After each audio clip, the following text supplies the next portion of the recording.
Bonjour à tous, c'est MDA5. Aujourd'hui, je tenais à faire ce débrief, même si je suis en retrait très tardivement, du match France-Maroc, où les Français se sont imposés 2-0. Vamos! Voilà la France. Je voyais beaucoup de Marocains dire « Ouais, le Maroc, vous éliminez. » Bah, dormez. Ils sont retournés au Maroc. Mais sinon, beau parcours du Maroc quand même. Il faut saluer, même s'ils ne sont pas affrontés des adversaires si ouf que ça, je trouve. Face aux Pays-Bas, ils ont marqué à la dernière minute, qui leur a permis de gagner au tir au but. Face au Canada, franchement, première période plutôt assez difficile de leur part.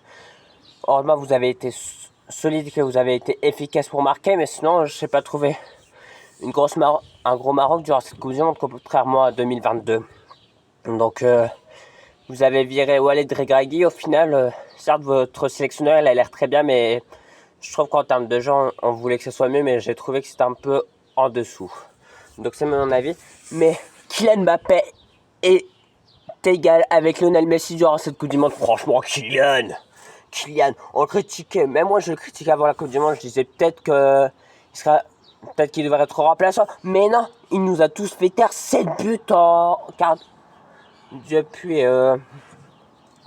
franchement, même face au Maroc qui marque, franchement, Kylian Mbappé, il a quand même loupé un penalty qui a été bien arrêté par Yacine Bounou. Mais Kylian Mbappé, il s'est dit, d'accord, je me suis loupé. Bah, c'est pas grave, je me rattrapais. Franchement, la mentalité de Kiki de Bourdieu, elle est à applaudir. Franchement, merci Kylian pour tout ce que tu apportes.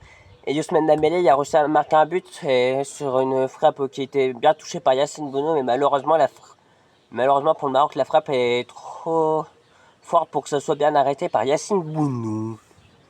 Franchement, la France, ils ont clairement mérité cette victoire. Je m'attendais à un meilleur visage du Maroc, mais POV le Maroc durant ce match. Et si je défendais vraiment bloc bas, ils ont vraiment fait ça, donc j'ai été un peu déçu quand même de leur part. Et tant pis pour vous, hein. Parce que nous, les Français, on en profite, hein, parce que même face au bloc bas, on sait comment réagir. En première période, ça m'a fait un peu peur face au Sénégal. On se faisait énormément de tirs, mais on n'arrivait pas à marquer. Là, c'était pas en première période, mais en deuxième période, la France s'est réveillée et a eu cette lucidité de se dire « Ok, on va gagner ». Et Kylian Mbappé, oh là là, comment il élimine son... Je crois que c'est son ami Issa Diop, qui normalement aurait dû être français, parce qu'il a dit dans une interview il y a quelques années, je ne rejoindrai jamais un autre pays que le Maroc. La preuve, Titi avec le Maroc titulaire. Et c'était lui qui avait marqué le but égalisateur face aux Pays-Bas. Mais Issa Diop, pourquoi tu as dit que tu n'allais jamais choisir un autre pays que la France alors que maintenant tu as choisi le Maroc? Peut-être parce que tu pensais que tu allais être titulaire à l'ancienne avec l'équipe de France, mais malheureusement tu n'as jamais été sélectionné.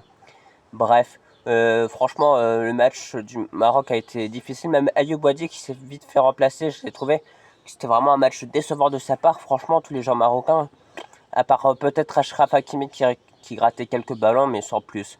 Donc franchement, l'équipe du Maroc, elle m'a clairement pas convaincu durant cette Coupe du Monde. Et voilà, la France confirme vraiment sur son rôle de favori. Franchement, Lucas Digne, il y a une frappe très dangereuse qui a été écroulée sur la barre transversale. C'est dommage, parce que ça aurait été un très beau but, je trouve. Donc franchement, félicitations. Et oui, et les joueurs que je retiens durant cette Coupe du Monde, malheureusement, Saïd Barry, le 9 du Maroc, qui était blessé, donc c'est dommage pour eux. Et sinon, pour moi, le meilleur Marocain durant cette compétition, c'était Yacine Bounou, parce qu'il a arrêté pas mal de tirs au but, pas mal de frappes qui étaient dangereuses. S'il n'aurait pas été là, j'avoue, la France aurait pu marquer 4-5 buts. Donc franchement, gros match de la part de Yacine Bounou. Ayoub Boadi, qui à part ce match a fait une Coupe du Monde presque parfaite. Hakimi, j'ai trouvé qu'il n'y avait pas un visage comme au PSG. Il était un peu en deçà de ses performances qu'il peut faire. Surtout le Maroc, le problème c'est que ça essaie de contre-attaquer et des fois ça ne fonctionne pas. Le PSG arrive à très bien faire ça parce qu'ils ont des joueurs très rapides devant, mais Achraf Hakimi, t'es rapide, mais t'es un des seuls mecs qui est rapide dans cette équipe. Donc dommage pour toi, Achraf. Et franchement, l'équipe de France a clairement mérité cette victoire. Donc franchement, faut remercier aussi pour Didier Deschamps. 3 Coupes du Monde d'affilée où il est minimum en demi-finale. Franchement, Didier Deschamps, il est trop fort comme sélectionneur. Je trouve qu'il va nous manquer quand même l'année prochaine. Parce que je vois beaucoup de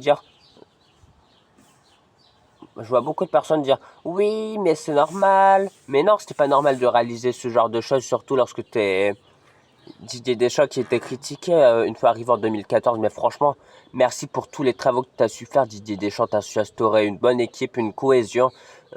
se battre tous pour soi et pour son équipe. Franchement, très bonne mentalité de l'équipe de France. Donc je tenais à vous remercier pour cette Coupe du Monde. Et il reste au maximum de matchs pour Didier Deschamps. Tu vas nous manquer. Merci pour tout, Didier Deschamps. Donc franchement, incroyable ce match. Et franchement, félicitations à la France qui a clairement mérité cette victoire, comme je vous ai dit. Donc maintenant, on va sûrement affronter soit l'Espagne ou la Belgique. Donc en vrai, je pense que ce serait un peu plus facile d'affronter la Belgique que l'Espagne, mais on verra bien. Mais en tout cas, merci à vous de m'avoir suivi. Je vous avais dit que ça allait être un court débrief parce qu'après, je tourne un peu tard. D'ailleurs, le match Espagne-Belgique a déjà commencé, donc voilà. En tout cas, n'hésitez pas à lâcher votre meilleur like et votre abonnement. C'était MDA5. Merci pour votre soutien, toujours important. Merci à vous, la famille.